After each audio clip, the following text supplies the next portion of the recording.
Ka-Express, malaking tanong ngayon kung si Jordan Clarkson ay nasa New York Knicks na ulit at ngayon ay NBA champion na, may puwang ba ang pangalan ni Kai Sotto na maipasok sa usapan? Well, hindi natin sinasabi na may official offer ang New York Knicks kay Kai.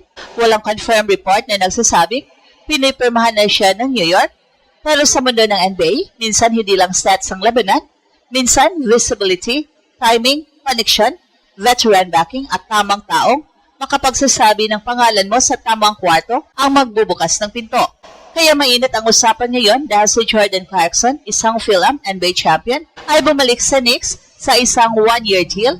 So ibig sabihin, nasa loob pa rin siya ng championship environment, nasa loob siya ng locker room na may credibility. At bilang isang player na matagal ng bitbit ang Pinoy basketball pride, natural lang na tanungin ng mga fans, pwede kaya niyang matulungan si Kai kahit sa simpleng advice, referral, workout connection o pagbigay ng visibility. Si Kai naman, tuloy pa rin ang paghahabol sa kanyang NBA dream, may NCAA route na napag-usapan, may Summer League path na pwedeng maging option, at malinaw na kailangan niyang makahanap ng tamang platform kung saan makikita ng mga scouts ang tunay niyang role, rim protection, rebounding, passing touch, size at maturity. Ang tanong, kung may Phil-Am champion na nasa New York, pwede ba ito maging small but important bridge? Well, hindi ito garantiya, pero sa career ni Kai, bawat connection, bawat conversation, at bawat opportunity mahalaga. So pag-usapan natin ng malinaw at hindi sobra-sobra ang hype, ang Kai Sotto ginulat ang New York, pero ang ibig sabihin nito ay hindi pa official signing, hindi pa confirmed workout, at hindi pa granted NBA contract. Ang ibig sabihin nito, may bagong angle sa usapan dahil si Jordan Clarkson, isang Phil-Am guard na may championship credibility sa New York Knicks, ay nananatili sa team. At kapag may isang Pinoy-connected NBA veteran sa isang championship team, natural lang na magtanong ang mga fans, pwede ba siya maging tulay para kay Kai? So unahin natin ang facts. Si JC ay bumalik sa New York Knicks sa one-year deal. Hindi na siya yung dating player na naghahabol lang ng role. Ngayon, nasa kanya na ang bigat ng pagiging veteran, dating 6th man of the year, at ngayon, bahagi ng championship culture ng Knicks. Kahit hindi na siya primary scorer, tulad ng peak years niya sa Utah Jazz, malaking bagay pa rin ang kanyang presence. Sa NBA, may value ang mga veteran na marunong sa locker room, marunong sa pressure at marunong mag-adjust sa team role. At si JC, mula scoring guard, ngayon ay mas mature na player na alam kung paano pumasok, magbigay ng spark at tumulong sa winning environment. At dito papasok ang pangalan ni Kai. Si Kai ay nasa crucial stage ng kanyang career. Hindi na siya teenager prospect, hindi na siya puro potential lang. 23 years old na siya, may pro experience sa Australia, Japan, Gilas, at nakatikim na rin ng NBA Summer League before. Ang kailangan niya ngayon ay hindi lang highlight, ang kailangan niya ay tamang exposure sa tamang sistema.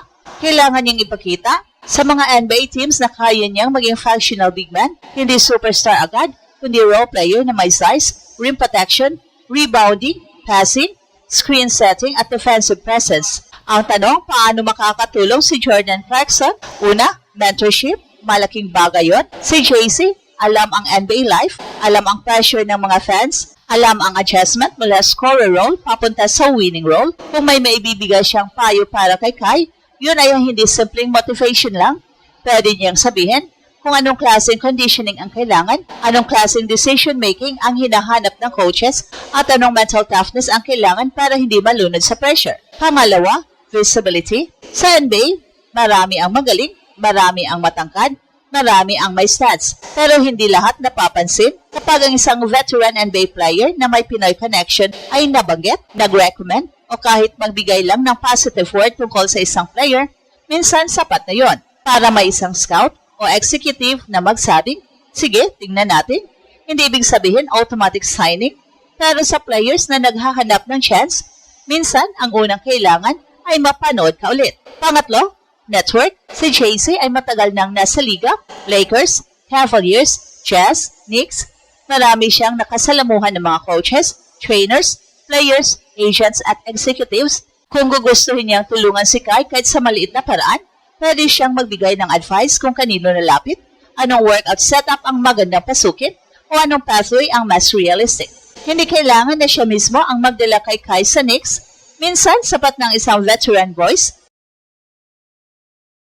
na may respeto sa loob ng NBA circle. Pero kailangan nating maging fair. Ang New York Knicks ay championship team. Hindi sila basta-basta kukuha ng player dahil lang sikat sa Pilipinas.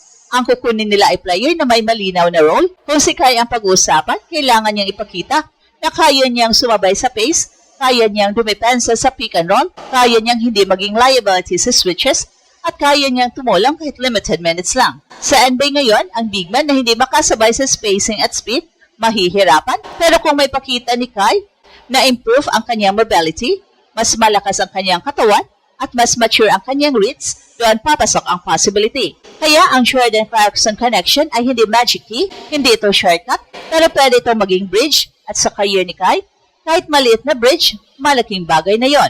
At ang mas mahalagang tanong ngayon, ay realistic ba talaga na makatulong si Jordan Clarkson kay Kai? Ang sagot, yes, pero hindi sa paraan na iniisip ng iba. Hindi ito parang tatawag lang si JC sa front office at sasabihin, permahan niyo si Kai. Tapos na. Hindi ganon gumagana ang NBA. Ang NBA ay business, scouting, roster fit, cap space, coaching philosophy at performance. Pero ang kaya ni JC ganang gawin ay tulungan si Kai sa mga bagay na hindi agad nakikita ng mga fans. Halimbawa, pwede siyang magbigay ng direct advice tungkol sa role acceptance. Si Kai sa Pilipinas, malaking pangalan. Sa Gilas, malaking expectation. Sa Japan, productive big man. Pero sa NBA, kung papasok siya, kailangan niyang tanggapin ang magiging simulan niya sa ilalim. Pwedeng exhibit 10, pwedeng training camp invite, pwedeng chilling, pwedeng two-way conversation kung may team na interesado. At doon, importante ang mindset. Hindi pwedeng pumasok na parang kailangan agad ng malaking role. Kailangan pumasok na handang gumawa ng small things, rebound, contest, screen, communicate, run the floor, finish easy passes at hindi magmadali sa defensive rotations. Diyan makakatulong ang isang veteran na tulad ni JC. Kasi alam niya kung paano mabuhay sa NBA, alam niya kung paano magtagal, alam niya na hindi sapat ang talent, kailangan mo ng professionalism, kailangan mong marunong makinig, kailangan mong tanggapin ang role kahit maliit, at kung si Kai ay makakakuha ng ganitong klase ng guidance, malaking bagay yon sa next step niya. Pwede rin makatulong si JC sa confidence. Hindi biro ang pressure kay Kai, ilang taon na siyang sinusundan ng buong Pilipinas. Bawat desisyon niya, may opinion ng mga fans. Kapag nag-Gilas, may pressure. Kapag nag-NBA Summer League, may pressure. Kapag hindi na permahan, may criticism. Kaya kung may isang Phil-Am NBA champion na makapagsabi sa kanya na stay ready, stay professional, keep working, malaking bagay yon mentally. At ito ang Express Info kung saan bawat kwento ginulat ang mundo. Don't forget to like and subscribe.